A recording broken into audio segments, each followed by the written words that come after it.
Hi, everybody. Welcome to FNS Wrestling Podcast, episode 263.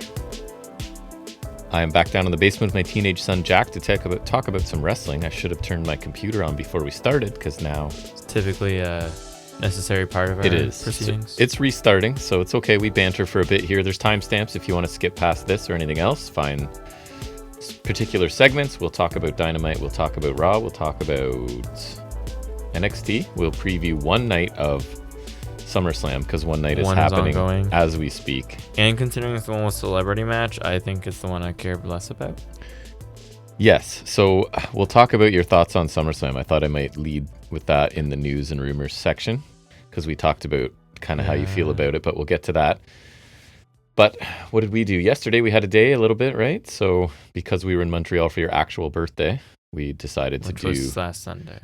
A delayed one yesterday, which has become the tradition of sort of going out for the day and hitting spots to eat and look for... On my actual birthday, I got McIntyre White Ranger. Look for figures, as we... And I got this empty box over here, which is pretty cool. There's nothing in it, but it's... Oh, right. That's neat. the Cena Invisible one. Yeah, which I thought was kind of funny. I don't have any use for it, but it's amusing. It's cool. And then yesterday, I got a new Dragunov, which I forgot about him.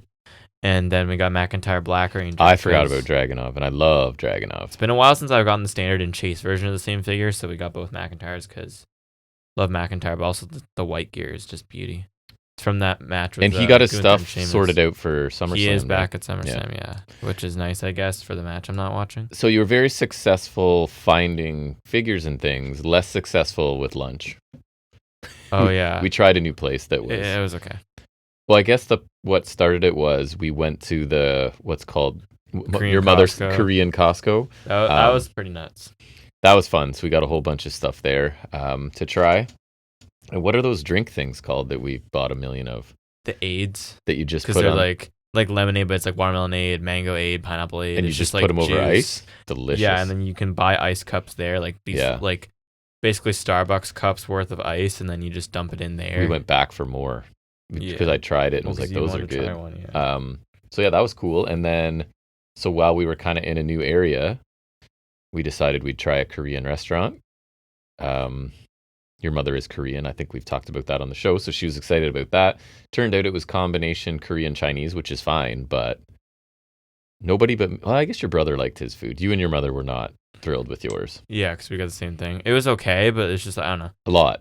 It was a lot, yeah, and not a lot where I was like, oh, yeah. And the appetizer we ordered was a different take on something I tried a bit. I did not like the sauce.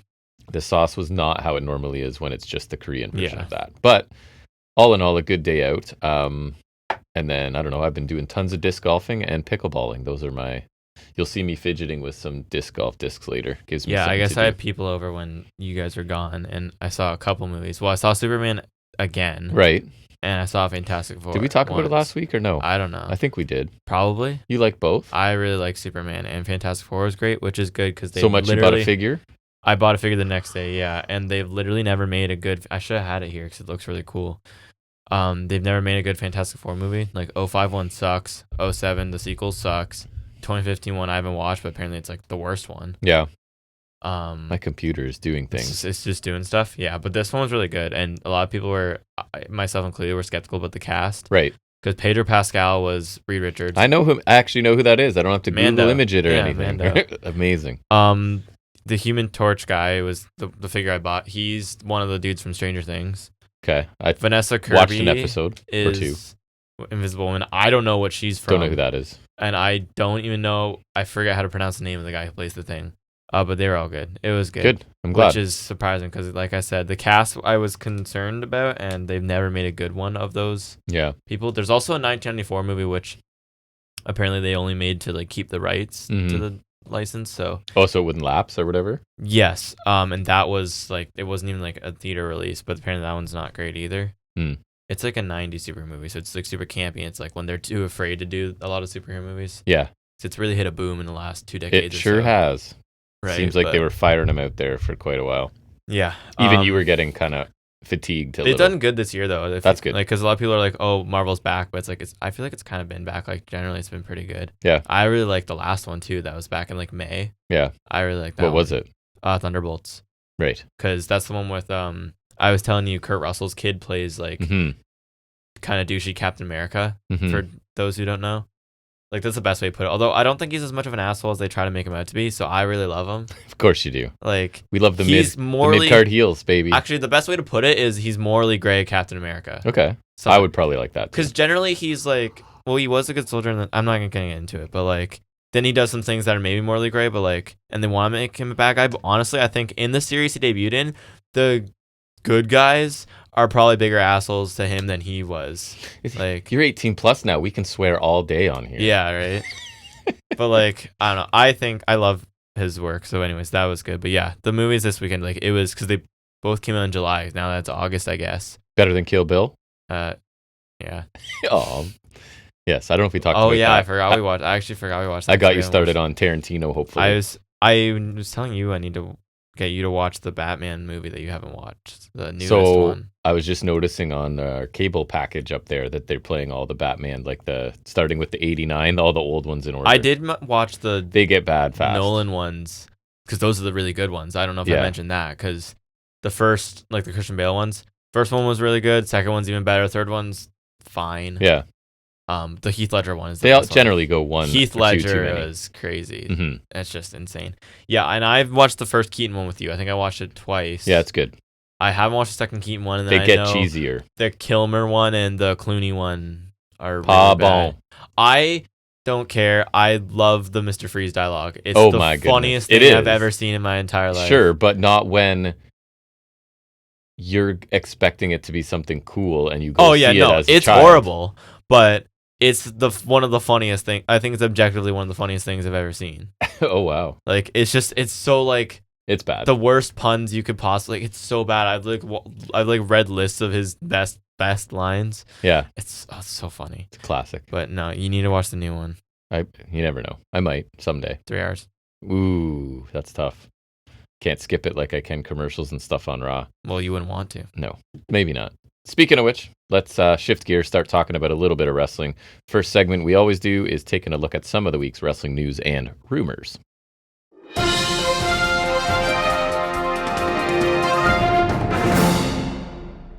So before we get into the news, which I told you I actually thought I had some interesting stuff this week.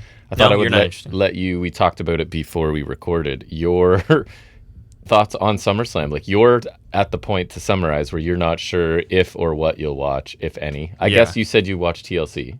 I will definitely watch the TLC. The women's triple threat should be awesome. I do kind of want to watch that. I don't want to watch Cody and Cena because Lyra, I know Becky should be good. I'm sure something interesting will happen in Cody and Cena, but it's like I'm gonna see what happens anyways, so I don't want to watch the match to find out what happens. Right. Like so I'm gonna find out what happens before I end up watching the match. Right. So I'm not gonna watch the match on its own because sometimes it's like it doesn't matter. I know the match is a banger, even if I know what happened. I'll still watch it. I'd maybe watch Lyra and Becky again. Yeah. Yeah. As for like the first night that's going on right now, it's like the celebrity match. I really couldn't care less about. It's Paul and McIntyre against Orton and Jelly Roll. Yeah, I don't care. And then there's Cargill's match, right? Cargill, don't care. Reigns and Uso against Rollins' guys. Breaker got helped out, so I'm a little concerned for him. Oh, really? Already, eh? Yeah, I'm not super interested either. And the fact that it's 2 nights, we were saying, is really daunting. Yeah, it's just like... It would be a little daunting even if AEW did it. I'm not gonna lie. Like we generally prefer AEW. Well, you always do, and I almost always do. I would be fine if AEW made all in 2 nights. Even that's a lot because it's like the WrestleMania. And WrestleMania, I kind of understand it, and it does help space out. But that's if you have enough. I think AEW does a good job of filling out a 1-match card, right? Yeah, sorry, 1 night card. Light bulb went off here. What? We forgot to talk about. I mean, not confirmed, but what's potentially happening for us for right. Your uncle's going to be a legend on this podcast because I think we talked about him before because we got that giant free meal down at the Mexican spot. But if AEW had enough things, I'd be more than fine with a 2-night event because like that's the thing is like WrestleMania has gotten pretty big and they usually have enough. Like they have 2 world titles. I feel like they have a lot to justify. But like SummerSlam is just it's never WrestleMania. No, it's never gonna be. I don't even want Mania 2 nights. I don't want anything 2 nights. I don't mind Mania 2 nights because last time it wasn't 2 nights. It was like really long. If it's gonna be 2 nights of 2.5 hours instead of 1 day of 6, then maybe. Yeah, that's what I'm saying, right? Like, but I anything other than Mania being 2 nights feels stupid to me. Yeah. Especially SummerSlam. They want that 2 nights gate, and to be able to, like we said, like if they get 50,000 each night, they'll say it was 100,000, even though it's the same people. And I was telling you too, the it's most like part. it's not like the beginning of the year where they're coming off a hot 2024 and they're firing on all cylinders. Rumble was really sick, so okay, I'm kind of interested in some things. And Chamber's really sick, so I'm interested in some things. Mania season's looking really good because we have the Punk Rollins Reigns feud that's good. Breaker's doing great. Fatu's doing great. Then you have Rollins group forms, that's cool, but then they dropped the ball with that. They dropped the ball with Cena's heel run. They dropped the ball with all these different, the New Day. They dropped the ball with all these different things, and then so even as someone even when it's interesting, I'm not watching, but I'm kind of keeping more tabs on them. Then it makes me want to check out certain things on PLEs, right? But as someone kind of monitoring them as they go, I'm not really inclined to watch the PLEs. We completely skipped Backlash. We haven't watched anything from All In Weekend other than you watch NXT, obviously. But we didn't watch anything in terms of main roster, and I just don't care. I wouldn't really care about SummerSlam even if it's 1 night, but and the fact that I have to watch 2 shows, I don't. And apparently, my thoughts on the product right now are not. I'm not the only one. I'm seeing that in some places where it's in their haste to get to the next pay-per-view special, whatever. They have too many things. There's creative, lazy maybe is too strong, but uninspired is the word. And maybe they're a little overwhelmed. It's self-induced, but yeah. And that's why I'm glad, even though AEW has done more pay-per-views, I feel generally speaking, it hasn't affected them that much. There's some interesting stuff on Raw, but it tends to be really small chunks. And from not main event people right now. Yeah, like Cross, who's not. And even Balor. Yeah. Right? That's Cross, kind of fun. And one of my news things, just to talk about it, was that Cross lost again. I thought he would. I would have picked that.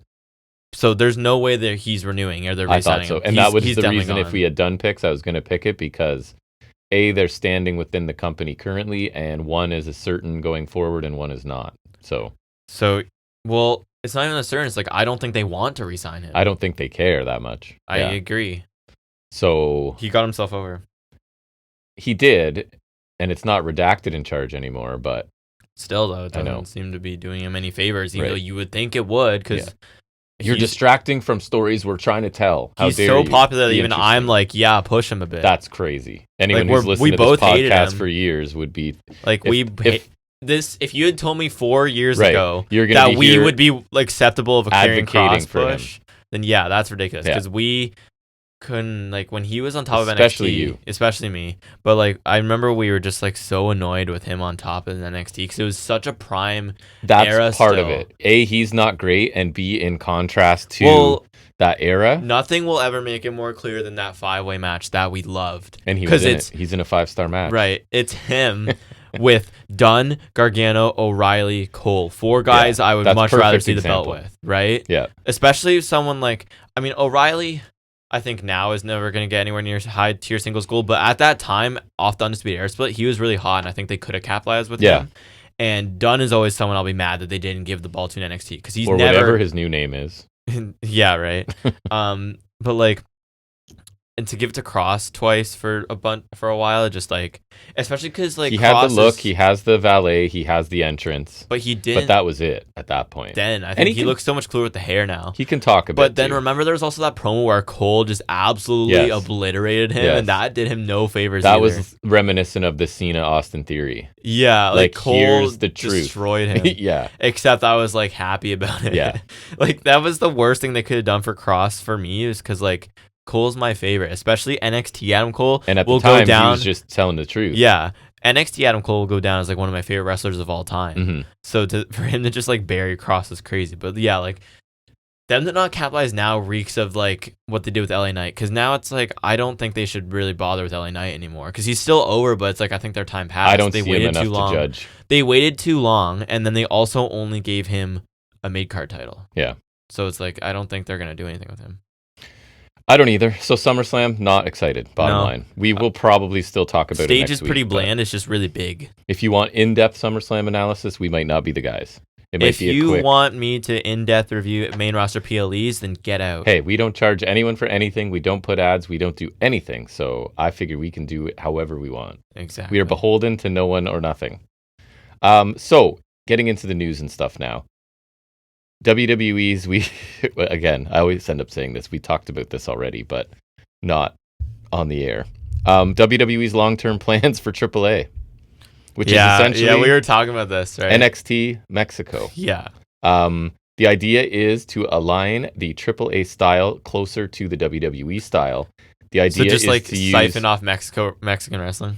And it's actually beneath NXT, right? So it's going to be they're going to feed up to NXT. A feeder system to NXT, similar to NXT UK, which we love. We have a soft spot for NXT UK. Yeah, we did actually come to like it. We enjoyed it. But that's because like it felt like Black and Gold when Black and Gold died. You know what I mean? And NXT UK also wasn't WWE taking the major promotion in a wrestling. It was them taking country. People from major promotions and putting them together. Different. Yeah. But this is going into a country that loves wrestling and has a rich history and has their own way of doing wrestling. That's the thing. Is like, yes, UK wrestling is different than American wrestling. They undoubtedly have their different styles. Like you have British strong style. Yes. Like catch as catch can, right? They do have their different styles. But I feel like Mexico especially, it's so different because you look at the way they run. It's kind of like Japan. But with Mexico, it's like, I feel like there's not as many gimmicks, right? Right. And it's like, because like we say all the luchadors, they're all pretty like simple and like, it's always like super simple stories. Like the mask is super sacred there, right? Like there's just a lot of customs, I feel like, in Mexican wrestling that make it really stand out, right? Yes. And I feel like this is WWE trying to like, I don't know if clamp down on that's the word, but like, and so that's why I did see that like people in CMLL are really happy with the direction of that coming. That seems like their partnership with AEW is going really well, and I feel like that'll help preserve a lot of talent who are in CMLL because I feel like the AAA ones are going to be in trouble. WWE, it's not a partnership with them. They own AAA. Do what they want. They own AAA. Own it. So, and I feel like this is finally them somewhat executing their NXT grand plan. Because remember, they wanted to expand the world domination plan. They wanted Japan, NXT India, NXT Japan. Yeah. They wanted NXT Europe, which still hasn't come about. No. So I'm assuming like we'll have again NXT Europe, but we have NXT main. But if we're thinking of everything's feeding into NXT main, right? Because if they're doing developmental, you want them in America for a while. So let's say NXT main is like top of developmental, right? Yeah. You have Evolve as the American feeder. Yes. You have AAA as the Mexico feeder. You have either NXT Japan or LFG, or right. There's that. That's the Evolve feeder. It is right. That's the ladder. You have Evolve as the American feeder. AAA is the Mexican feeder. If you want a Japan feeder, you either they might have NXT Japan, or I could see Noah becoming that. Yeah. Now I know they have a loose partnership right now, but like, what if that becomes there? Even TNA could be another American feeder. Yes. If we get NXT Europe, that's your European feeder. Like then they're feeding in talent from everywhere. It's just gonna be like an abundance of like.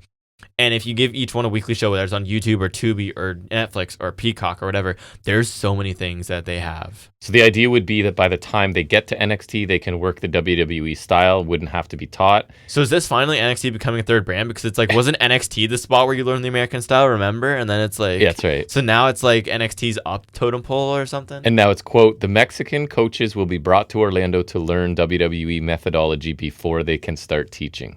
That's somewhat just insulting. Something about it feels dirty. Super WWE thing to do, right?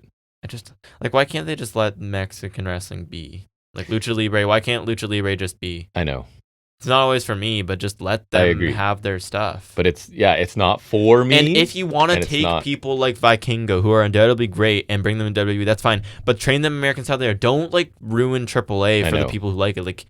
Keep AAA as there. I can't see the Mexican fans loving the change either. It's like... I could be wrong. When the territory style fans, the wrestling style fans would reject Vince's style. Like when he bought the Georgia time slot off WTPS, which I think they call Black Saturday. Yeah.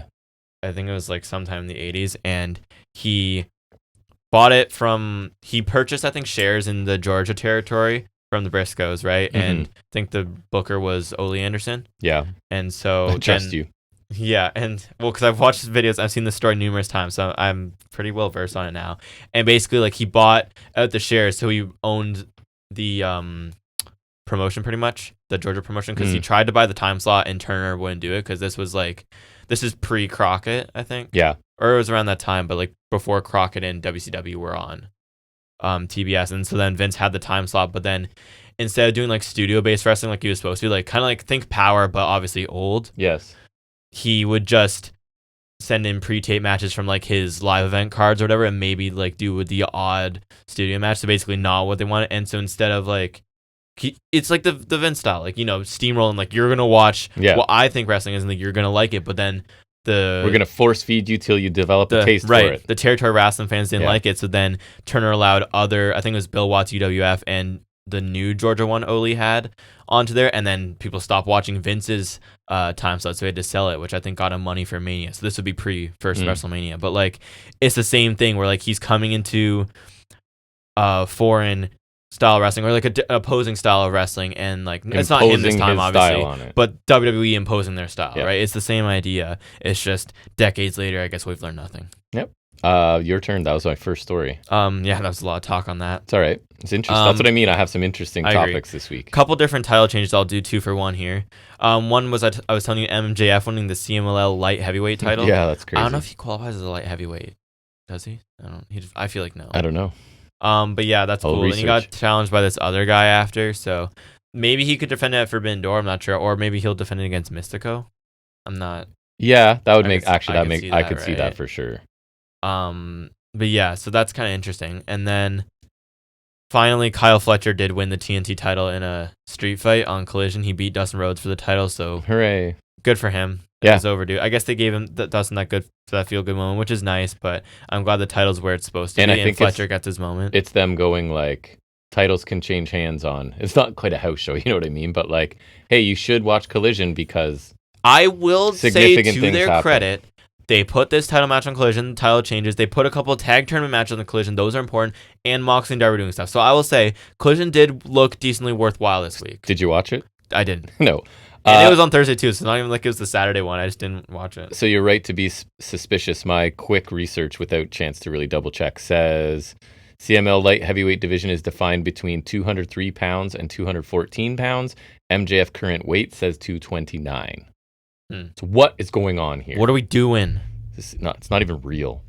Did you see my next story is that there's 2 WWE NXT stars reportedly on the main roster radar. Paige and Starks. Correct. In addition, they've been on the radar for a bit, I feel like. Apparently CW is loving Ethan Page. He's been doing media stuff. He does seem like a guy who strikes me as very media friendly, which is good for him. That's going to get him a better standing. He was the WWE representative at a NASCAR thing. Yeah, because he's in the suit, he's got the glasses, he holds the belt like Aldis does. Right? He just looks like... And he can speak. He's a really good talker. Yeah, like they should have kept him champion for longer and be like a more, not the chicken heel champion that he was. Yes, this is much better. Run, right? Like this is really good for him. But I'm sure Triple H is taking note of this too. If he's a company guy and can go out and do publics, that's something that can A, keep you around, and B, get you pushed. If you're somebody who can go out in the public and speak and do appearances, that's really good for him. It's huge. That's like how The Miz has a 20-year career or whatever, right? And I always say even Titus O'Neil, he hasn't wrestled in years. And Big E's really great for that. So good for Ethan Page, Canadian boy. Absolutely. What else you got? The WWE ID champions have finally been crowned. Kylie Ray won the women's title. Okay. In a triple threat with Zeta Steele. Because she needed to be ID'd because she's been around for 2 decades. And some other person I can't pronounce the name of it. And Cappuccino Jones beat Jack Cartwheel for the men's title, so that's cool, I guess. They look better than the Evolve belts. Oh, speaking of titles and stuff, did you put the Speed thing in your news? Oh, yeah. No, Speed's maybe dead? Yeah, quietly gone, apparently. We don't know, because like they're still recognized as champions, so it's like not officially dead, but like they haven't taped in weeks. Yeah, it's Ruka and Americano. Right. So, other news I have is that 2 TV networks rumored as potential broadcast partners for TNA Wrestling. A&E and CW are the rumored suitors. Wow, when you said interesting news stories, you weren't kidding. It's just interesting because I think they're saying WWE would likely be involved in a deal. If it's CW, then yeah, because that's where NXT is. And this might be the benefit to TNA's relationship here is as we've talked about, they're just going to get poached of anyone interesting and decent, but they get that TV they're money. Getting security of TV money and maybe people bidding over their TV, right? So I guess that like money is the bottom line. Bischoff said if they get a good TV deal, they could surpass AEW's number 2. So watch out, Tony Khan. You can raid our pantry of talent. Just help us get a TV deal, I guess. We would just say, because we said there's the releases are now free agents like Baszler, Kai, Strowman. Yeah. They're free to work at TNA. Baszler in and then go back to NXT. So I have one tied to that if you don't mind me taking another one. So also there's now TNA with the potential move to Wednesday night. as WWE counter programs everything. Who would be surprised to see that? And I've heard it's rumors, but that's what we call this segment as well. I don't so think that's gonna do much for them. It's like I think whatever we said about All In going up against no one whatever is it gonna was, watch, like nobody that's planning nobody on that likes watching, AEW is watching right. TNA or AEW, or not enough to register. There's probably some. Yeah, There's a dozen or but something, like, you know? But like and not the enough. TNA fans are gonna watch TNA already. No needle move will Yeah. be had from No, that. I don't think so. Go ahead. I only have one other one. Becky Lynch will probably get new entrance music soon, so maybe we'll see that tomorrow night. Yeah, that would make sense. That's cool, I guess. That would be kind of sad because she's had her theme song I for couldn't like tell you what it is. over a decade. I'm sure I'd know it if I heard it. It's but... like the oh, right. You know, Yes, that's been. she's forever. had that for but like it's not literally super heely though. But like she's just always had it. Mm-hmm. So I don't know. I would kind of like her to keep it, but it's whatever. I was thinking about this randomly too. I feel like your pick for best theme song this year is kind of obvious. What? Because they re-released Aleister Black's theme and redid it. And Oh, that's yeah. like your favorite. Yeah, so for like, sure. even though Favorite you don't ever. see him and you don't hear it, like that's just, why I was know, like, what theme? you am know I- what that is, Yes. and I know you would pick it because it's like, I love it. yeah, I don't know what else you would like more that's like been released this year because Nothing. technically that counts. It's technically new, Take it. right? So like, Lock it in. I don't know why I was thinking about that like earlier this Spoiler. week. I was like, that's gotta be. That's I would easy love you. for something to take that spot, but it would be something. Well, that's special. because I know you love that one so much. do. And it's like that's also a category you tend to struggle with. I do. Actually, well, not this. I don't not notice last these year things. because it was so clearly Bang Bang Gang. Yeah, obviously, tune. because that's like one of the best ever. But like in terms of like you noticing them, it's usually a sore me spot noticing for you. gear or set or music is Yeah, because it was like not remember, bloody it was, like, likely. It was the post show after All In. I was like, oh yeah, he's got a new theme. You're like, how'd you know this? Because you thought I was talking about Dorada. Yeah, Even though like, it's why talking would about you know Fletcher, and Doradas? did you even No. notice Fletcher had a new No, theme of course at not. All In? No, The intro was completely different. Though. unless they have like iconic's a strong word, but like because I wouldn't put Hangman's there yet, but like that obviously I know. I mean, I don't think it's not iconic because it's just like I just think it needs more time. I and it will agree, be. but like It's well on the I way. will put out there because it's because you never notice anything. It That is a like ringing that one's so endorsement. great. Like that one Yeah. is one. We both agree it's perfect for him. Two, it sounds great. Three, you know when it's gone. Like remember that one time Bang when Bang he was- Gang, I do too. that one is Same also thing. great. That Yeah. one you would know, yeah. But like remember when it was Hangman's feud with Moxley 2 years back? Remember for the Texas Death, he changed it to that one song, whatever it Mhm. was, and we were both kind of like, "What the hell?" Yeah. So like that And was, Swerves, I will know. that 'cause one's good. I enjoy it. That was a ringing endorsement for me. Is when like not only did I notice and was annoyed of it, but you noticed and were also slightly annoyed by That's it. right. So it's like, you know, that's That's a great big theme. deal. That is a big deal. But yeah, Lynch will probably get a new theme. Rollins was supposed to get a new theme too. I wonder if Yes. that's on pause because he's probably been out.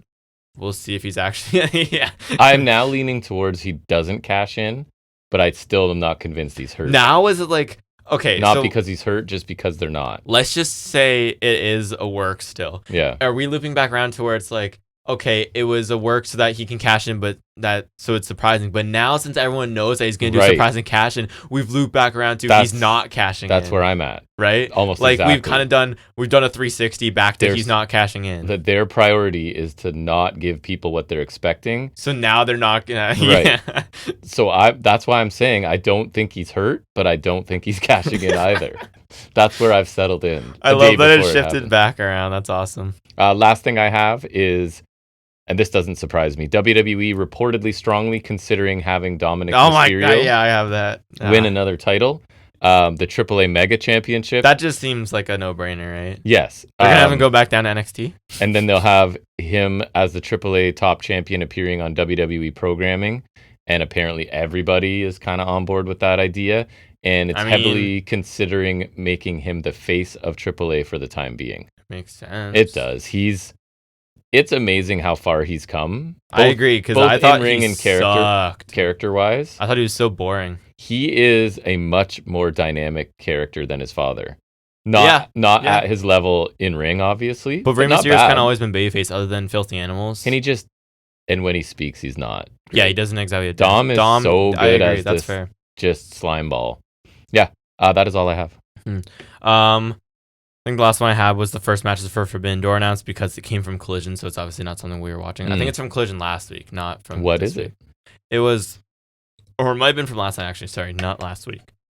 The one was Toni Storm and Athena for the women's title. This is Athena cashing in. Yeah, I don't like the heel. I don't love that, but it's like babyface, sure.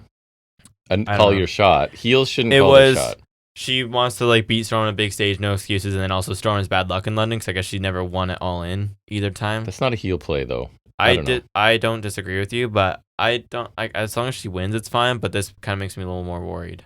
Me too. I'm not convinced she wins. Although if we build the feud right, if, capital if. and then Okada swerve, which is expected but still exciting. Yep, that's cool. All right, that's going to wrap up the news and rumors. We're going to get into our deep dive of the week. That is always the same. It's this week's episode of AEW Dynamite.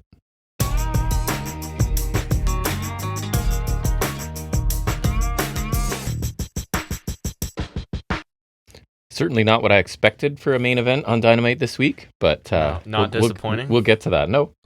Yeah, we kick off with a package for Hangman versus Moxley. Just recapping everything so far. Not much that was new, but it was really well done. It felt like dramatic. Yeah, it was good. It was just in case like maybe you didn't see All In or whatever, and you're being told there's a heavyweight title Big match. rematch, yeah. And so yeah, just a nice slick recap for sure. Then we kick off with the Outrunners versus some local talents in the AEW World Tag Title Eliminator Tournament quarterfinal. That was amusing. Yeah, the Bucks get no entrance. They're already in the ring. They get a generic nameplate that just says talent name, like the template. Yeah, it's like the template. It's so funny. It is. I'm glad they're still doing this. They're getting some good mileage out of this shtick. And they're good at like selling being annoyed by it. Yeah, right? they really sell it well. Yeah. Outrunners with crowd count punches to the Bucks on opposite corners. Stereo dives from the Bucks. Truth Magnum gets a hot tag. We get a draping neckbreaker sent on Atomico to Magnum from the Bucks. Then a cannonball Gamagiri in the corner. Corkscrew roundhouse to Magnum from Nick. Then he goes to the ropes. PK to Floyd. Matt hits a flipping cutter on the floor to Floyd. Bucks with risky business to Magnum for 2. Floyd eventually gets a hot tag. He hits the clothesline bulldog to the Bucks. He absorbs a double super kick and hits a clothesline to both Bucks. Matt distracts the ref. Mule kick low blow to Magnum. Then he gets into a shoving match with the ref. Magnum rolls him up for a near fall. Nick ends up accidentally super kicking Matt. Then Nick gets thrown out of the ring. Outrunners hit Total Recall, which is their finisher, to Matt for a near fall. The finish comes when Nick hits a cheap shot Enziguri. We get a TK driver to Floyd, and the Bucks get the win, but no music. Nope. Okada comes down to celebrate with them. They beat down the Outrunners. Swerve comes down for the save. He hits house call to the heels on the outside. It kind of feels like the aftermath will do that first. The Okada swerves stuff, they just kind of stapled it on there, right? Yeah, it's just because get them out there. Them a bit more. And Okada is friends with the Bucks, which is kind of how their feud started anyways. So it makes sense. Like, it's fine. I think I pretty confidently say this is my favorite Outrunners. This is definitely my favorite I really Outrunners like match. this. And I will say, I thought all night, and it helped here, the crowd was really good. I thought they were pretty energetic. I agree. I thought the crowd was really hyped for, especially here for the Outrunners hot tags, which I feel like helped me really get into it because the Outrunners are doing their basic like 80s hype up shtick. And I think it really helps when the crowd are really enjoying it. And I think there's a spot for them on a roster, right? Like they're not being pushed like Tony Storm, right? So it's fine. They're the mid-card guys. They don't need to win too often. But yeah, the crowd loves them, right? And hates the Bucks. So that dynamic was strong here. So I thought the Bucks brought their A game too. They had that one season. Yeah, they're looking really good. Back to back moves. Like they feel like they're really hitting their stride again. They are. And I mean, obviously, if we're talking about tag team of the year, the Hurt Syndicate's probably in the league just on dominance and whatever. But I think the Bucks right now are really clicking, firing on all cylinders. I think since they came back and kind of did their Death Riders shtick, I feel like they have stepped up the game. Like they've been those multi-man tags where we think they look really good. They knocked it out of the park at All In. And I'm not always the first one to love everything Bucks do, but in the ring, they have really entertained me the last, this year, I guess, probably. Yeah. So, yeah, I thought this was a really good opening tag match, and the crowd just sort of helped the whole presentation of it. I agree. A really good contrast in styles and characters, too, which I think makes it really enjoyable. Like the Outrunners are just really easy to like and enjoy, and the Bucks are so detestable, so it really has a good contrast there. And the crowd getting really behind the Outrunners really helped me out, I think. Because I do like the Outrunners, but sometimes it's like I don't care as much. But this was definitely my favorite thing I've seen from the Outrunners. And you knew they weren't going to win, and it was still really fun. So that's a testament to the match. The Bucks were always going to win, but this still was a really fun match. It was a really good opener, I thought. And I think it's 2 weeks in a row we've gotten a really enjoyable TV tag match from this tournament. That's what we like to see. Like, it feels like tag wrestling's kind of back on the scene a bit.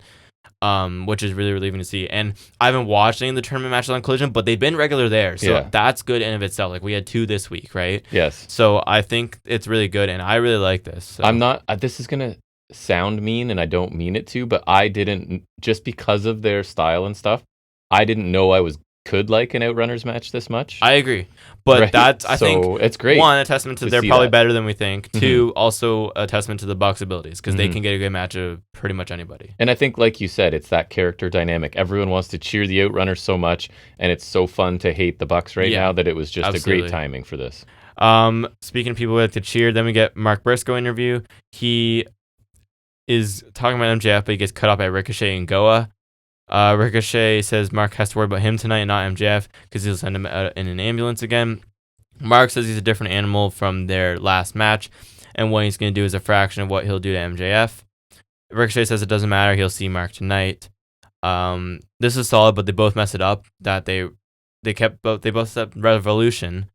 Right. But they wrestled at Double or Nothing. I was like, no. Didn't notice. Because Ricochet at Revolution, he wrestled Swerve, and I don't think Mark was even on the card. Wrong pay-per-view, guys. Not even close. Can't get that by Jack. You can get it by me all day. It's not even Dynasty, which is closer. Yeah. I like Gates of Goa. I like them in this role. I agree. And I think Ricochet, again, he's this obnoxious guy who now has muscle. I didn't like was when Toa's like, you better respect Ricochet, because it really reminded me of Bad Apple with Jericho. Yeah, it did sound just like that. I was like... And I'm sure Ricochet kind of likes that Briscoe is distracted by MJF too. Like he's not completely focused 100%. On him. So yeah, it made sense. And this was quick.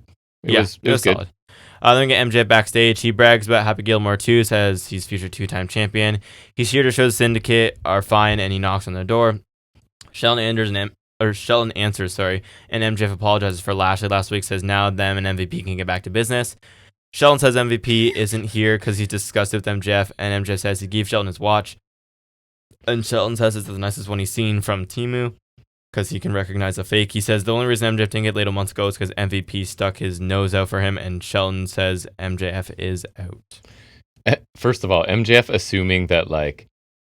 I love that he tried to con Shelton right away. You guys are siding with me and not Lashley, as if that would be an option, right? I love that either he's assuming that or assuming that he can like con them to be like, sorry about Lashley, he's a hothead, you know? Like, I like that he tried to reshape the narrative, so to speak, but Shelton's just kind of like, no. And Shelton was better than I expected. I thought that's one of his better speaking roles. But I don't understand the speed of this. It feels like they pulled the plug. I mean, I do think they pulled the plug because maybe the Hurt Syndicate are over, but I also think from a storyline perspective, like, Shelton and Lashley never actually wanted him in there, but they were trying, like, I think they were doing it because MVP was like, this would be a good idea, and that maybe it could get them some benefit, but I think it's more trouble than it's worth. They speed ran this. I do think they speed ran it, but I don't think it's entirely out of line. I feel like what you're saying, I agree. The Hurt Syndicate are just getting cheered, so maybe they're going face, and maybe they do the APA thing. Or you're seeing the money matches Bucks in them, right? Down the line somewhere.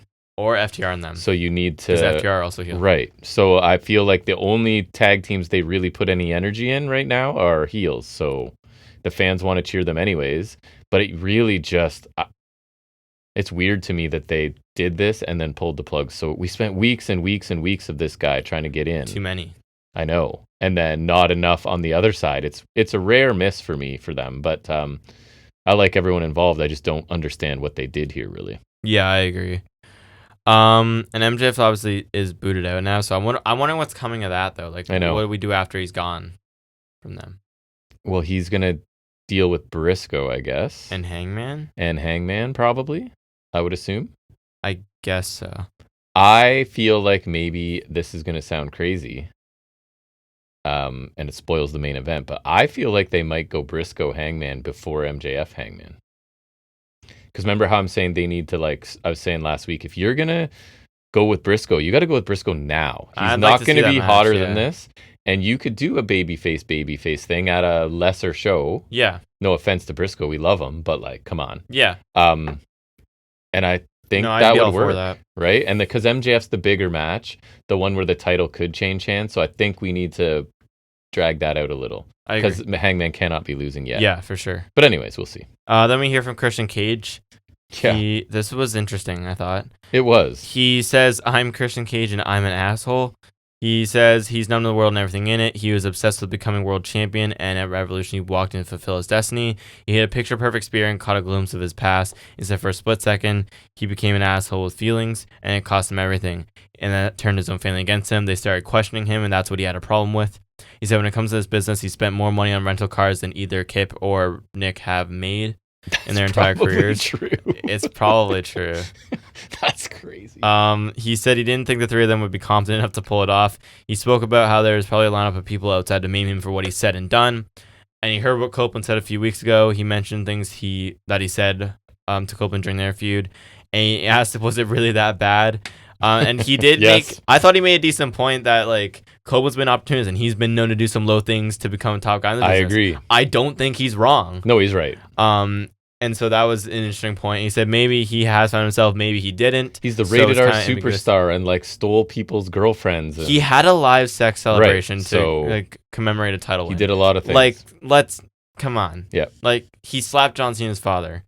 That's Right. not that bad. He said him and Copeland are so different, but maybe somehow they're the same.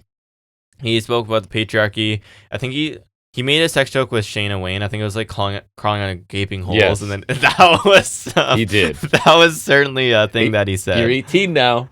Yeah. He said the things he did with them are a product of the scars of the past. He said Nick thinks he has all things figured out, but how's it going to go when he has to answer to the things he's done? He said he answers the bell for the things he has said, and Nick has more talent than him, and he is a prodigy, but he's protected Nick from everything, and Nick has every tool to be the future, but he has to go through Christian first. He said in Nick's life, he already has a dead father, and now he has another father who's dead to him. Yeah. He said he disowns Nick and Sabian. He ends up leaving. He walks up the ramp, gets confronted by Shayna Wayne. Kip Sabian with a distraction. Hard belt shot from Nick Wayne. Good looking belt shot. And a lesser concerto. Yeah, the concerto. But and I see people are all up in arms about it. You got to be safe. It didn't look great, but I'd rather than be safe. 100%. It's not real, so it doesn't have to be perfect. Yeah, I definitely think they could have angled the camera better. It's different than when we mock like the Nia Jax chair shots because those are like to the back and they don't even look like this. I'm willing to mock the camera work because I think absolutely they could have hidden it better and made it look cooler. Mm-hmm. But I'm not going to fault them for being safe. From the front angle, it looks terrible. I know, I've seen that. Yeah. But especially with Christian, who has a history of neck issues and everything, it's like I would expect the same level of care if it was Adam Cole. And young dudes who probably haven't done a lot of concertos, right? Yeah. You got to err to the side of caution. So I'm not mad at them for doing it safe. Whatever. I would say more so it's an issue with the camera work. No, I agree. But I like this because he's not going full face flip already. He is like showing signs of it, right? And he's not wrong about Edge doing some awful stuff too. And he's showing signs of being nice. Like he kind of put over Nick Wayne a little bit, admitted Nick Wayne has more talent than him. And then he's laying out, like we've said for weeks, right? He has to take care of the Nick Wayne stuff before the Copeland stuff happens. So I thought, like, and he still got some insults in here too, right? Like, it's not entirely babyface, but it's not entirely heel Christian. There's interesting. The little glimpses of less evil Christian. So I like that. I thought this was kind of a good way to start transitioning him to face. Like, I think they actually did a really good job here. They didn't go too far. They just went like 4%. I agree, and like he had some good points too. Yes, like. How his family was turning on him, but like I also really like what he said. But like him and Copeland aren't that different. And like yes, he's an asshole now, but Copeland's done a lot of questionable things. They've been up and down that road. Yeah, rental cars. No, I thought this was a good you can see the path Christian has to take, and I thought this was like an appropriate step. I agree. That direction. This was a good step to get there. I'm just sad now that we'll. Oh, I guess I should mention too. I also on Friday I bought that Kill Switch figure, Luchasaurus. That's right. I should have shown that, but it sucks that we'll never get that payoff for him, because I think that would have been a really great moment. It would. That'll be one of those what if moments. But yeah, I thought this was really good. It was a good start. Yeah, I think really strong start. And if it's WWE, then that's your moment. That's right. Then we got Stokely FTR promo. Stokely brags about FTR winning last week, and he says Copeland's banned from the building tonight. He knows the Syndicate are watching. FTR would have beat them up if they were 100%. Bucks come in, and the FTR is kind of condescending. They're like, they're happy they got their groove back, and they hope to see them in the finals. Yada yada. I always enjoy Stokely. I thought him mocking the Bucks, and he like dropped his crutch, and he like very clearly can stand fine. Yeah, I thought that was really funny. Yeah, so it gets Stokely talking, which I never really mind, and just sort of like getting us thinking about the tournament, right? Like just a refresher. Like these guys have had some absolute crazy matches, and they could face off. Yeah. I feel like it's the final, but I also don't like it. The heel thing is kind of weird. So it's like, And it's what not else a can we do? fresh matchup. I mean, Literally it's been a the last while, time but- we did a tag title tournament. Right. So, Was and them. they've faced a lot, but it'll be great. Yeah. So, whatever. It's just the heel thing Mhm. is more so my issue here. Then we get Hangman versus John Moxley Not for the your AEW main World event. title, not the main event, which I still would say is a questionable choice. I think, like we said, it's probably one of those everybody knows the result of this, so put something where you don't know the result. I get that, but I I kind of think knew the result either way, like for both matches. I was less confident in the main event, the actual That's main fair. event, but yeah. But yeah, it's Hangman defending the world title against Moxley. Everyone barred from ringside. We have some security around the Just a ringside. straight up wrestling match. Yep. I don't know when I'll get over Hangman's theme being back. It makes me happy every it's time cool. they bring it on. It's Not just- that the other one was bad, but this No. is And like that's sometimes I'll comment like I'm like something just really celebrating the Hangman theme being back, and they're just like, oh, you just want the old Hangman back, you want to revert everything back, and like you like stick in the past, whatever. Nostalgic. And it's like some guy said like, oh, you probably like Jey Uso. I was like, love him. right, Love him. but like him's an understatement. I really like this heel theme song, but I think it's great when he's that version of Mhm. Hangman.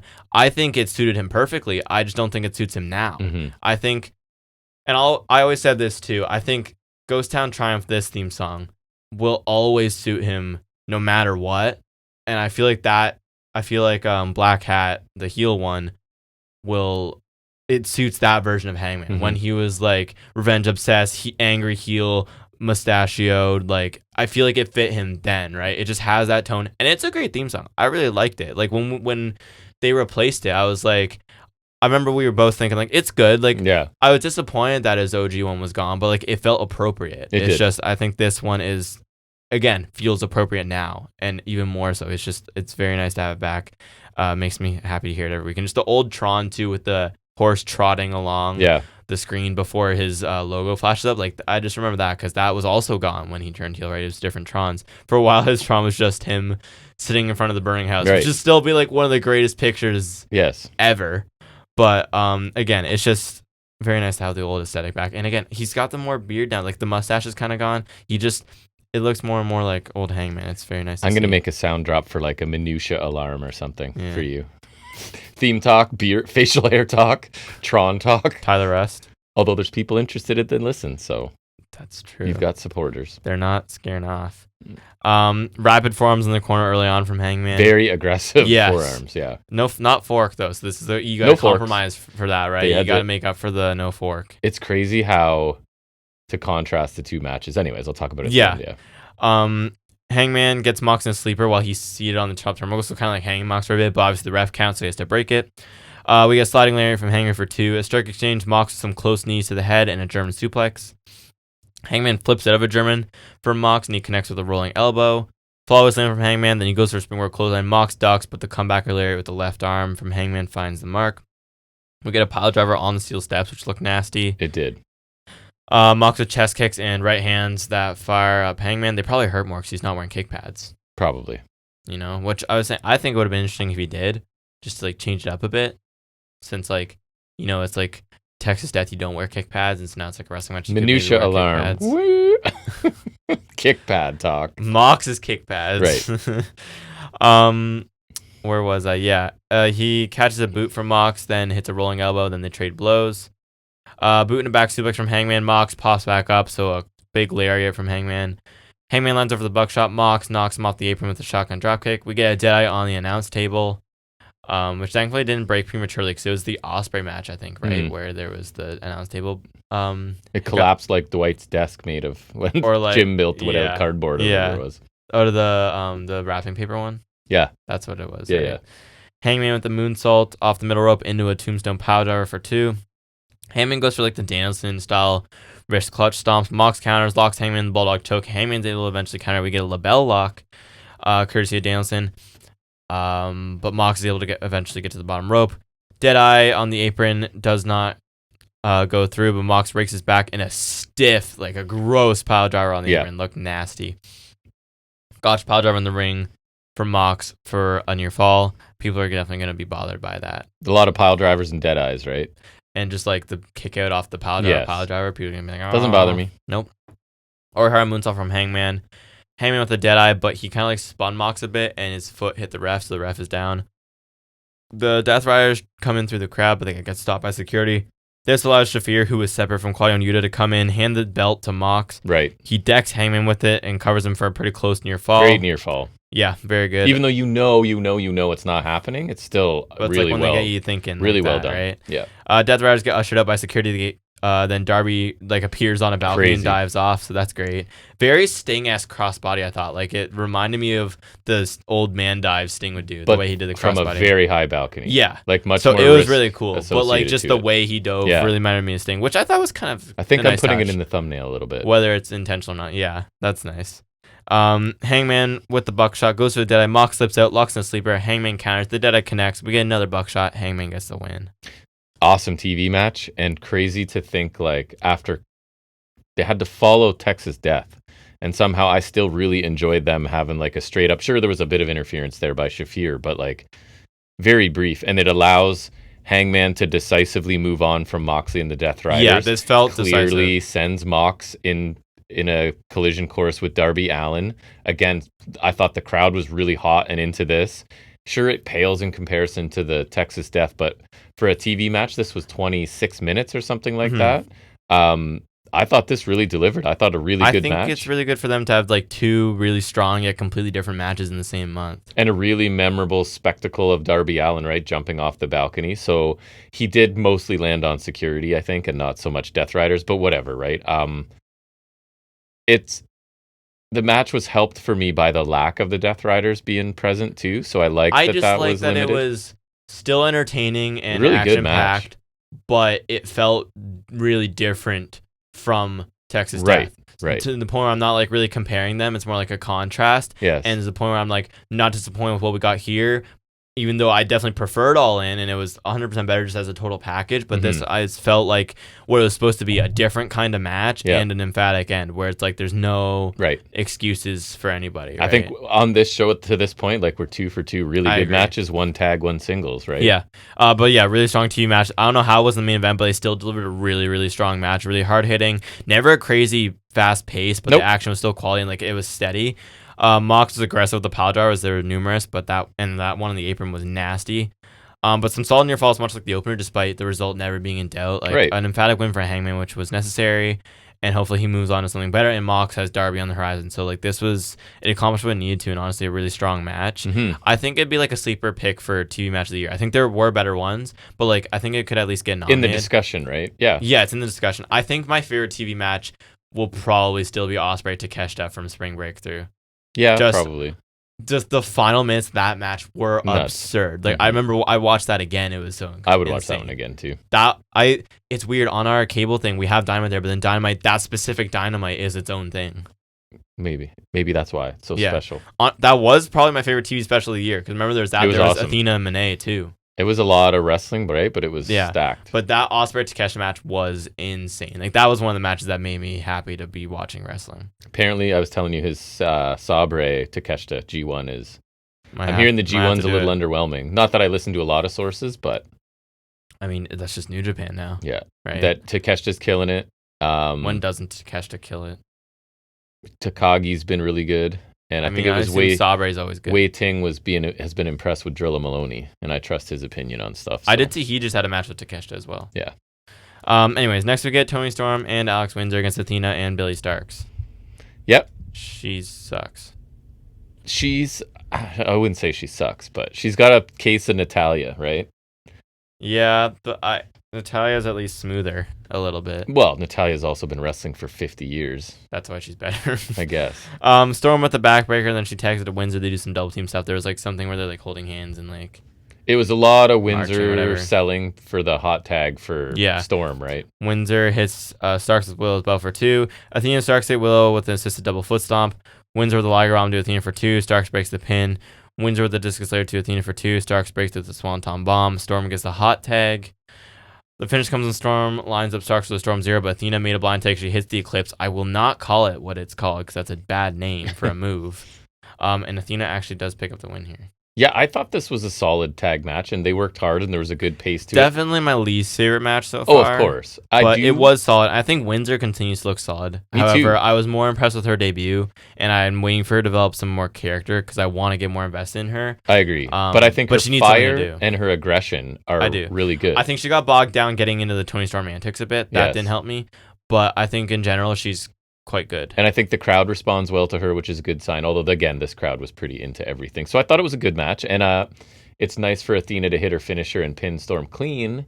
And I'm guessing it doesn't mean she loses for sure because we're distance away from them facing each other. So I'm hoping it's not like, she picked up the win, so she can't win the title. If this was like the go home show, I think I'd be nervous. Yeah, but it's not. So I'm less nervous. This was even before she like cashed in, right? I still think there's a chance she doesn't win. But I agree. I would think that even if she didn't win here, right? Me too. I would just be inherently concerned. But I feel like it's like she won here, so she has the confidence. So she's like, okay, I'm embarrassing you. I'm gonna cash in. You know what I mean? So I think like now the feud's really picking up. Hopefully this doesn't do anything for her omens heading into the match. You know what I mean? Starks continues to be, and I know we've said it before, but like she can do moves. I just think everything she does looks weak and slower than it should. And I don't know how she's been around for so long. It's one of those things where it's not fair to make this comparison, but it's the contrast, right? When I watched Bryan Danielson, I believe I'm watching a person in a fight. When I watch Billy Starks and some other people, I'm keenly aware that I am watching someone pretend Or even to if you fight. want to go women to women, someone who wasn't around that long. I don't know how long she wrestled before AEW, but Mariah May, like everything she does, she looks legit. Like when she hits that shotgun dropkick, she hits it. And that's why I like Purrazzo, because she looks like she's fighting people. And even Yoga Lady that we like. Deeb. Yeah. Yoga, how dare you? Deeb Dojo. I love Deeb. But yeah, it's just, Deeb. and I'm sure, again, I say it all the time, Starks is young, so she can learn all of that connective tissue stuff. But for now, I'm just kind of like, and a lot of her mannerisms, I think she needs to change too. And she has funny colored hair, and she's young and hip. I guess she does like a weird like tongue out face. Right. You know, she's so cool.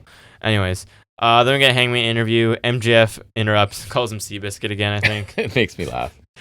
He congratulates him on the win, calls him the main character, but says heroes don't stab people in the head with forks. Well, this one does. Mm-hmm. He says if he finds it odd Hangman called him a coward because he thinks Hangman's a coward for ducking his challenge, he won't face him with the contract. He says Swerve was a real fighting champion. You can see like him really trying to get under Hangman's game, which I really liked. That's what he would do. And again, Hangman says he won't be goated. He says there's a long line of challengers, and Briscoe's ahead of him, and says MJF will have to earn it or cash in. He says he doesn't see the syndicate right now, so what's stopping him from being MJF's ass? And MJF bails.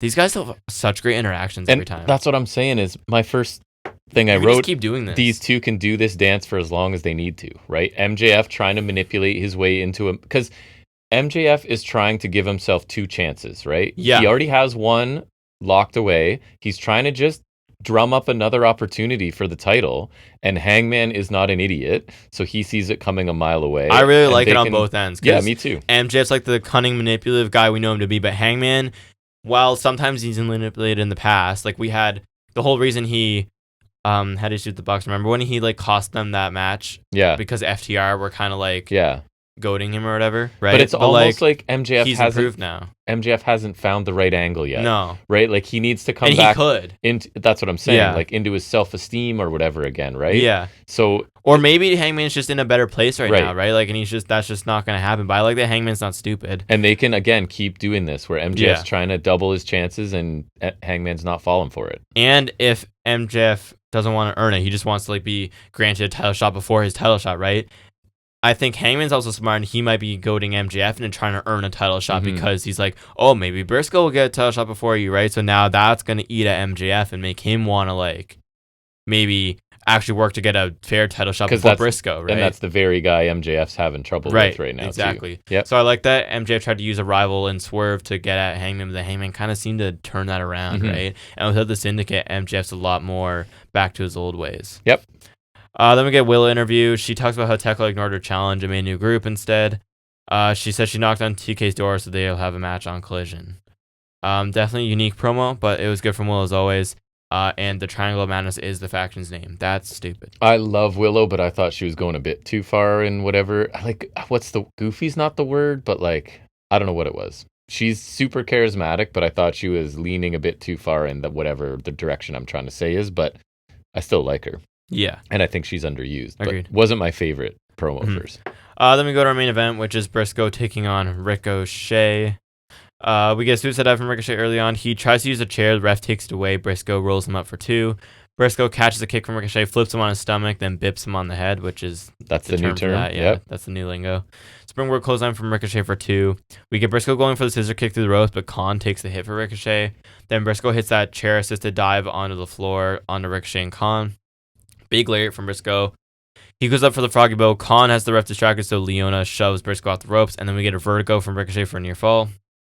Brody King and Bandito, aka Brodito, come down to fight Goa, and they eventually brawl away from ringside.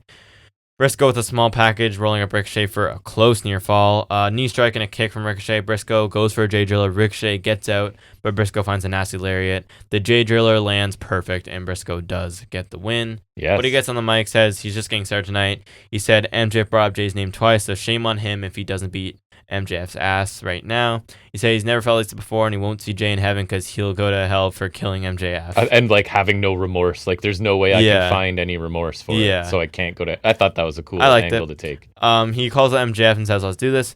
MJF's music hits, but he appears on the Tron. He says he's not an idiot like Mark. He says Mark sounded serious for a second, but it doesn't mean he has to take him seriously. I like that. Yeah. He says Mark wasn't worth his time, but Hangman thinks Briscoe's above him, so now he has the point to prove. Also really like that. MJF says they'll face off in the main event next week if Mark makes it. He hits a low blow from behind. He gets a mic and asks Hangman who the coward is now, and he also has a shirt that says MJF did nothing wrong. He loads up with the ring, but Hangman comes out, and he boots MJF, goes for the buckshot, but he kind of like fakes MJF out, so he ducks, and Mark tries to go for the J Driller, but MJF gets out, and he retreats.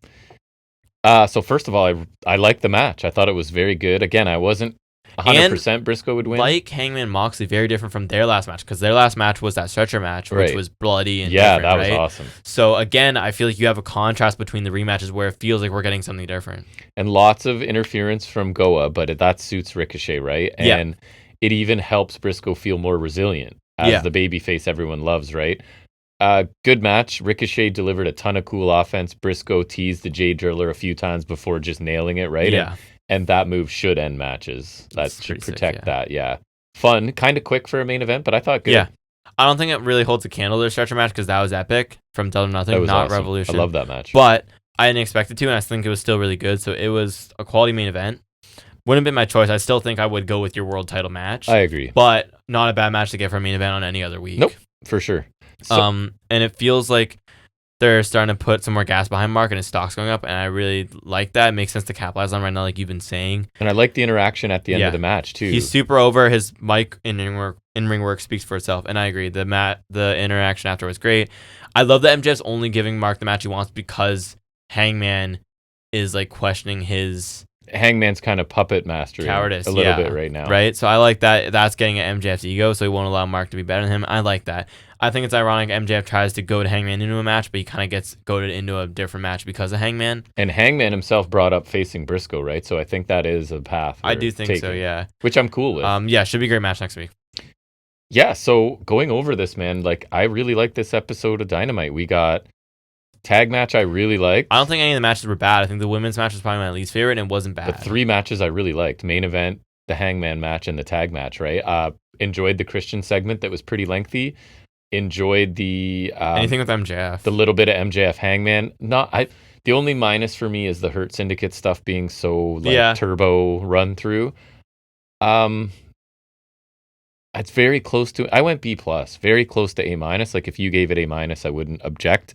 But I thought it moved really quickly. A good episode of Dynamite, I thought. Yeah, I'm trying to think. I think I'd like...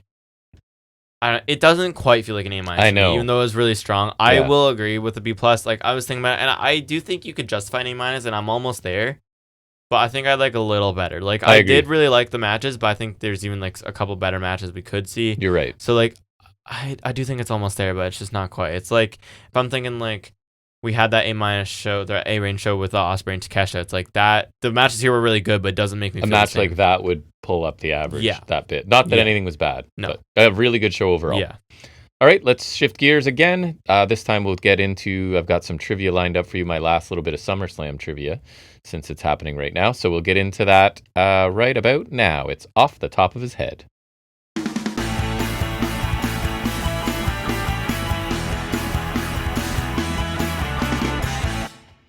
It is some more SmackDown trivia. I went with general trivia and SummerSlam, whatever that thing is. I asked for like super difficult trivia, but now because my computer all restarted, I've got to figure that out. So I asked it for like, I don't know how I phrased it, but something like super mega difficult trivia. So hopefully I can still find it. There we go. I asked it about moments, was it? Not matches, I think. Yes.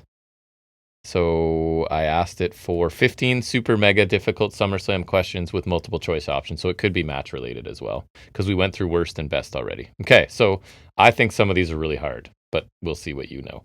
So let me know if you want options, okay?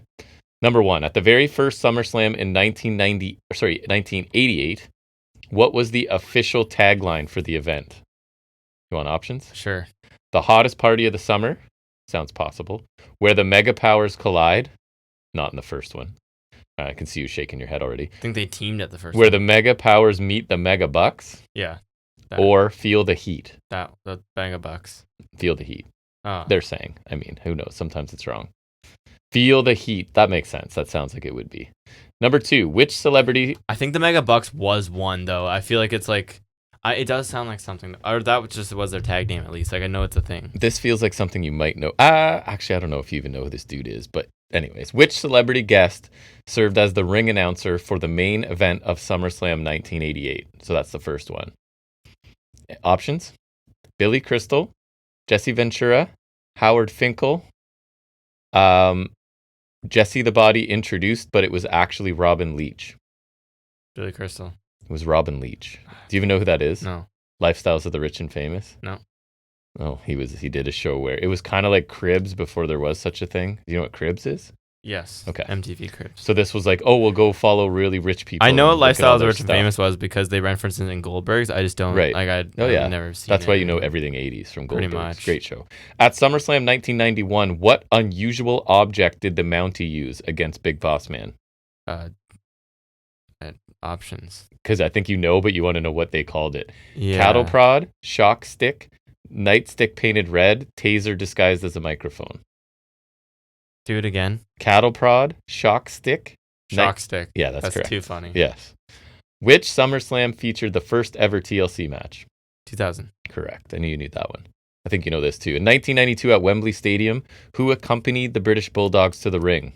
The British Bulldog, to the ring for his match against Bret Hart. Is it Diana Hart? It is Diana Hart. Okay, I knew who it was. I wasn't 100% sure on the name. Who was originally, I think I've heard this one before, who was originally supposed to face Hulk Hogan at SummerSlam 1991 before the card was changed? Oh, I don't know. Sid Justice, Sergeant Slaughter in a rematch, Jake the Snake Roberts, Ric Flair. I would go Slaughter because I think that's the one that ended up being the handicap match against the Triangle of Terror. They're saying Jake, and I think I remember that. That does was sound supposed right to be too. His like big shot that he never got. That was the SummerSlam where him and Warrior, I think, faced Slaughter, Adnan, and Mustafa, because then that's the one where Warrior holds Vince up for money after, and then he gets booted, remember? In real life, Yeah. yes, and he's gone.